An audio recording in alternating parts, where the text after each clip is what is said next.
According to the FBI, hate crimes in America targeting Muslims or people who just appear to be Middle Eastern surged in the aftermath of 9/11. There is this cloud, with the hate crimes, with the profiling, with being rounded up.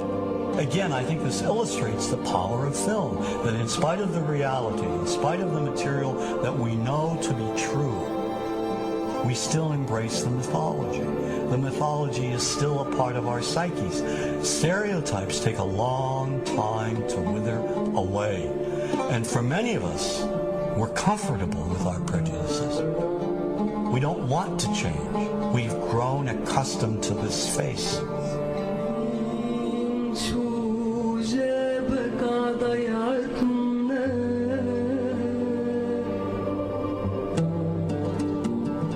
When we think of Arabs, what do we see? What images come to mind? Do we see actual people? People who, despite real cultural or geographical differences, do pretty much the same things that we do. When we think of Arab women, what images come to mind? Do we see women who laugh and play and who adore their children? Women who work in the home as well as outside? Would it come as a surprise to know that in many Arab countries, a majority of college students are actually women? What's our immediate image of Arab men? Do we see loving fathers? Men who want to provide for their families? What about Arab teenagers? Do we see them the way you would think about teenagers in other parts of the world? Then there's religion in the Arab world. Do we see it as all-encompassing, dominating everything else? Do we know that even though faith plays a huge role in the Arab world, just as it does here in the United States, that it's also true that much of the Arab world is quite secular? When we think of Arabs and religion, does Christianity come to mind? Do we remember that there are over 20 million Christians in the region who have lived side by side in harmony with Muslims for centuries?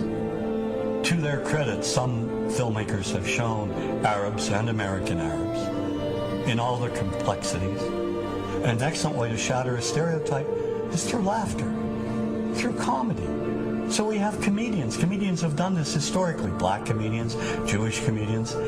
So we see Arab comedians doing this, and this is one way to release the tension. Name's on a credit card, true story. Guy behind the counter picked up my credit card, sees the olive part, looks at me all weird. He's like, hey, buddy, what kind of name is, that?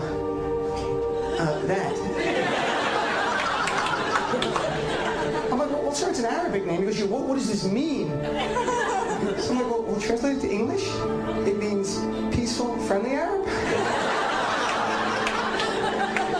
But he's not happy because, what Arab country is your family from? So I tried the most peaceful, popular one that he would like. So I'm like, we're from the same Arab country that Aladdin is from. To his credit, Michael Moore in Fahrenheit 9/11 in the DVD includes a scene with this comedy coming out. My name really is Ahmed, and I can't fly anywhere. All you white people have it easy. You guys get to the airport like an hour, 2 hours before your flight. It takes me a month and a half.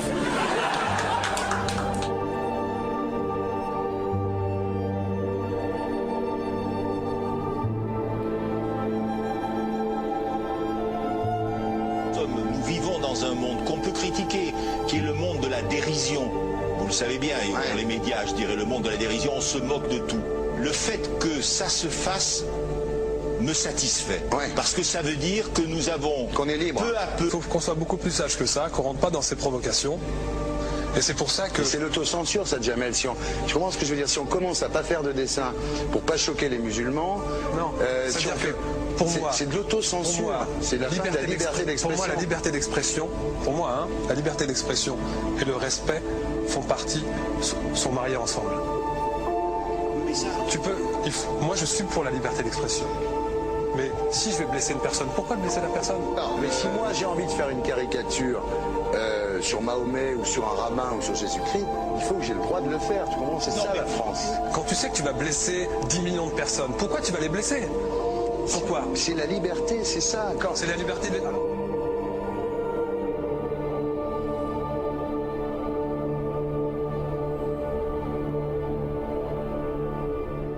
Ouais. seul. Vous ne pensez pas que c'était à vous de vous excuser, non? En disant le sketch n'était pas très drôle, je suis désolé si j'ai blessé des gens, voilà, excusez-moi, voilà, c'est une connerie. C'est mon travail.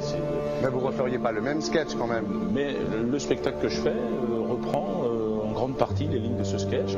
Mais il y a un truc que je ne comprends pas sur cette affaire, c'est qu'à aucun moment vous avez senti le besoin de vous excuser et que vous en avez rajouté. C'est tellement surprenant, c'est tellement inadmissible que j'en suis choqué. Voilà. Dans un pays où on peut parler, on peut s'exprimer. Et là, pourquoi tout d'un coup, sur un sujet, on ne pourrait pas s'exprimer? Vous savez bien pourquoi on ne peut pas s'exprimer. Pourquoi? Parce que dans ce pays, on a envoyé pendant la guerre des juifs dans des chambres à gaz et que ça crée un petit problème quand même. Vous voyez ce que je veux dans ce dire? pays, on a envoyé pendant 400 ans des centaines de millions de Noirs. Il y a eu 400 ans d'esclavage. Et pourtant, ça n'a pas empêché Michel Led de faire un sketch qui m'a fait marrer. Où il faisait un Noir, puis à la fin, il faisait un singe. Et en parlant des narines, en parlant des lunettes. En tout cas, lui, il n'a pas été interdit d'exercer son travail. Il a même eu la Légion d'honneur. Quelqu'un qui a toute sa famille qui a été exterminé dans un camp de concentration et qui voit quelqu'un à la télé qui dit Israël. Vous vous rendez compte? Je ne sais pas. Il y a des moments où même si on connaît les gens, même si on les a invités, on leur... Et c'est pour ça que... C'est l'autocensure, ça, Jamel. Je comprends ce que je veux dire. Si on commence à pas faire de dessin pour pas choquer les musulmans, non, si on fait... Pour moi, c'est de l'autocensure. C'est la fin de la liberté d'expression. Pour moi, la liberté. Et là, pourquoi tout d'un coup, sur un sujet, on ne pourrait pas s'exprimer sur ce sujet? Vous savez bien pourquoi on ne peut pas s'exprimer. Parce que dans ce pays, on a envoyé pendant la guerre des juifs dans des chambres à gaz et que... Deux poids, deux mesures. La liberté pour tout le monde. C'est-à-dire la liberté pour tout le monde. Une personne comme Dieudonné qui a fait un rabbin, enfin qui a fait un colon juif, etc. Tous ces DVD ne sont plus dans les pactes. On l'empêche médiatiquement, on ne le voit plus. Alors que lui, c'est un comique. Plusieurs lois qui ont été faites contre l'antisémitisme.